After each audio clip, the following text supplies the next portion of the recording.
Watu wengi tumekuwa tukiyaona maua haya sehemu mbalimbali. Wengine tukiyapanda maua haya ama mti huu kama maua katika nyumba zetu.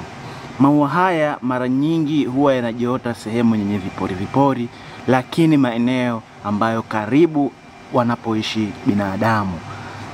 Maua haya pasina kujua ama kutambua kuwa maua haya yanatibu vitu vingi katika mwili wa binadamu. Unapoyaona maua haya, jua kwamba umekutana na tiba ama dawa kubwa sana kwa binadamu. Leo napenda niwaletee faida. Wengi tumekuwa tukiona kwenye mitandao ya kijamii, lakini huwa hawasemi faida kuu ya haya maua ama mti huu. Mti huu unatibu vitu vingi na una faida kubwa sana katika mwili wa binadamu. Unapouona mti huu katika mazingira yako, basi jua kwamba umekutana na dawa kubwa sana. Mti huu unasaidia kitu kikubwa ambacho kinasaidia katika mwili wa binadamu. Mti huu ni kubalansi sukari katika mwili.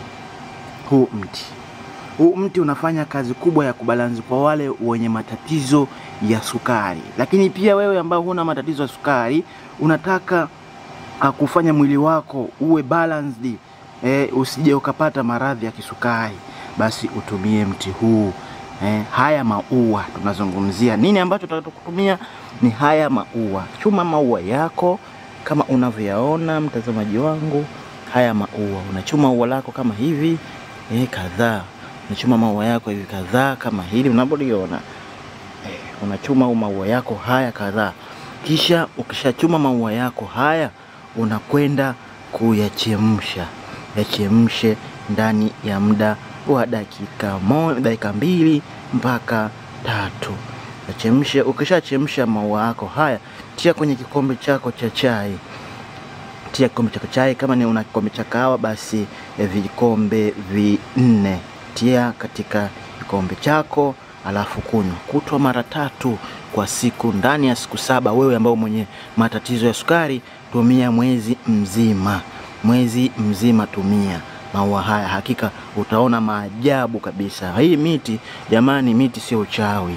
Miti ni Mungu ametuumbia tuweze kujitibia. Kwani hakikisha kwamba hapo zamani kulikuwa hakuna sayansi na teknolojia ambayo tunaweza tukajitibu kutumia madawa hospitalini.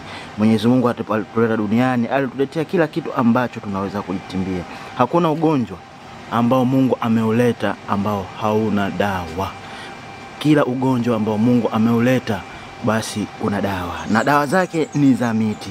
Ni vile tu elimu hatuna. Basi nikwambie tu njia nyingine au kitu kingine ambacho kinaweza kukusaidia dawa hii ni kubalansi skin, ngozi yako. Kuna wale watu ambao ngozi zao huwa zinaathirika na jua. Pindipo jua linapokuwa kali, anapotembea anapata athari fulani hivi kwenye ngozi zake. Basi maua haya yanakusaidia kabisa kuondosha hali hiyo. Utachukua maua haya, utayachanganya pamoja na mafuta yako. Utayaponda, utapata maji. Yale maji unachanganya na mafuta yako, kisha utakuwa unajipaka. Basi utaona hali ya ngozi yako itakuwa inaimarika. Pia itapunguza mafuta kwenye ngozi yako. Hakika maua haya ni tiba kubwa sana katika mwili wa binadamu. Nikusii tu wewe ambao wenye kisukari, basi tumia maua haya. Tumia maua haya kwa kuchemsha pamoja na kunywa. Lakini wewe ambao pia hauna kisukari, unataka kujepusha kupata kisukari, basi maua haya tumia, mtazamaji wangu, kwa ajili ya kujitibia ili usiweze kupata kisukari. Kisukari kitakuwa mbali sana na wewe. Kumbuka una subscribe katika channel yetu ili kupata video nyingi zaidi. Asante.